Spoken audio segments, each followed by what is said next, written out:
folks. I'm here with the secret sauce about our favorite and most important consumable in the embroidery world, thread. So these are my thread essentials. The most critical consumable of embroidery, of course, is thread. But in selecting and storing and stocking up our primary supply, we have to consider what makes the most sense for our particular setup, from fiber content and color selection to proper storage. We got to make sure we get the most for our money while properly serving our customer base, and it can hinge on curating that right collection of threads. The first thing we usually debate about is fiber, and the debate that still goes on in the U.S., less apparently in Europe. And I've talked to somebody recently about this. Debate I hear is: do we use rayon? Do we use polyester? Rayon back in the day was prevailing choice. Has a high sheen and lower tension requirements and less stretch than poly. So some decorators still like it.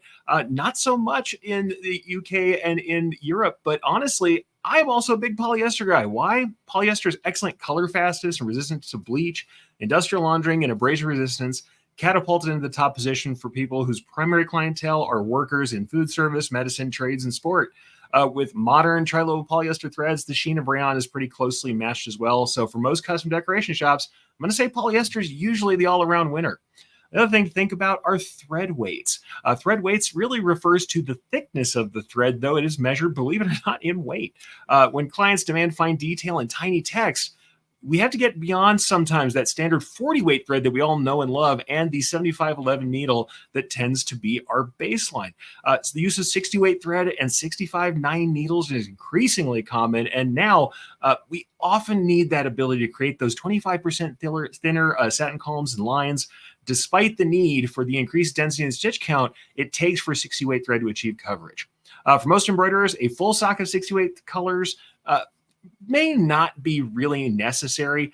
Most are going to run their larger filled areas and less detailed elements in a 40 weight thread, using a 60 weight thread for small details and small text alone. I would consider stocking your most popular text colors, as well as black and white, and leaving 1 to 2 needles on each head for 65/9 needles, especially if you don't find yourself going off and using those on 40 weight in most of your jobs. You can then always have 60 weight thread ready to rock, not just to switch out needles and jump right in when you need small detail and small text, which is common. The next thing is curating colors. It can be really tempting when you're getting a thread lines color card to feel like I have to have this full spectrum of colors and enough cones to fill every head in my shop. Though you need a capable selection of colors, particularly your clients demand those fast turnaround times, you don't necessarily need to purchase the entire collection or even stay within a single brand if it doesn't suit you. Start with a small collection of common colors. Online personalization companies often have under 20, while custom decoration companies usually start with more, expanding as the companies and customers require more matched colors. Aside from having a light and dark variants of the main kind of rainbow colors and neutrals, you might start with colors related to your current or potential clientele. Local school colors, civic or regional heraldic colors. I know here in New Mexico, if you don't have gold and red, you're lost, because our flag is very popular and those colors are in a lot of logos. And also, just look at the kind of colors that are generally part of your clientele as you start to sell, and make sure you've got that in stock. The other thing you can certainly do is charge initial fees for companies looking to add a Pantone match color or something that's really off of your usual catalog. Sometimes having the customer help soften that initial cost of stocking up, especially for multi-head clients. For making matches, though, I'm going to say this too. Consistency is very critical within thread lines and when matching samples. The former is based on thread manufacturer. If you're going with a recognized name in the industry, you're likely to find dye lots are fine and not have to worry about that.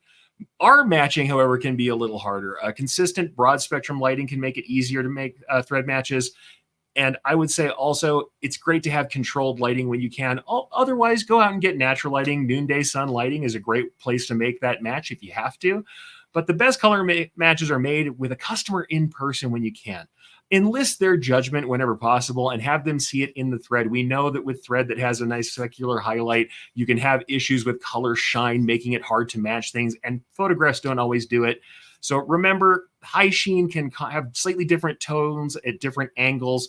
It's something we actually use on purpose in our embroidery designs. And at the crown and edge of satin stitches can be a little different. Though we can get color equivalencies from vendors, live matching is the last word in keeping a customer completely aware of these subtleties. Safe storage is another thing with thread.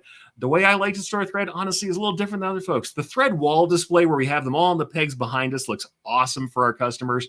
It's definitely appealing, and it can be a great tool for thread selection and design space, but it may not be the safest way to store thread depending on your environment. I like closed containers that keep out dust, dirt, and light. Honestly, make sure that in any environment, thread's not going to be damaged. If you store thread near a window against a cold outer wall that might attract moisture or without protection, you can end up with dust, moisture, and or sun fading. So the thing is, if you go through a lot of turnover on those threads on the wall, you may be fine. If you're leaving a lot of that thread stock up on pegs for a long period of time, you're going to have dust on it, and it's more likely for some other damage to happen. So maybe a great display, maybe not always the best way to store your storage. Lastly, testing under tension.